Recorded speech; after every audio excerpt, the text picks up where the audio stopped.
সম্মানিত প্রিয় ভাইরা, আজকে এসএসসি পরীক্ষার রেজাল্ট ঘোষণা করা হয়েছে। আমার অনেক প্রিয় ভাইরা আজকের এই পরীক্ষায় উত্তীর্ণ হতে পারেনি, তাই তাদের অনেক মন খারাপ।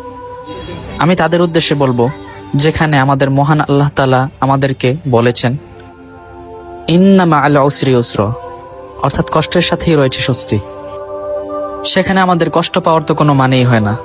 ভাইরা, আসুন আমরা সবসময় চিন্তা করি দুনিয়ামুখী না হয়ে আখেরাতে কিভাবে সফল হওয়া যায়। আমাদের স্থায়ী গন্তব্য অর্থাৎ আখেরাতে যদি আমরা সফল হতে পারি, তাহলে আমাদের জীবন সার্থক। আলহামদুলিল্লাহ। আমাদের প্রিয় রাসূলুল্লাহ সাল্লাল্লাহু আলাইহি ওয়াসাল্লামও এই বিষয়ে বলেছেন যে একজন মুমিনের পরিশ্রম এবং কষ্ট কখনোই বৃথা যায় না। আলহামদুলিল্লাহ। সুতরাং প্রিয় ভাইরা, আজকের এই দুনিয়ার পরীক্ষায় আপনি উত্তীর্ণ না হতে পারলেও সবসময় চেষ্টা করবেন কিভাবে আখেরাতে উত্তীর্ণ হওয়া যায়।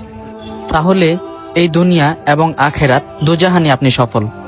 আল্লাহ আমাদের সকলকে দুজাহানে কামিয়াবি দান করুন এবং রাসূলুল্লাহ সাল্লাল্লাহু আলাইহি ওয়াসাল্লামের বলে যাওয়া প্রত্যেকটি হাদিস অনুযায়ী আমল করার তৌফিক দান করুন। আমিন।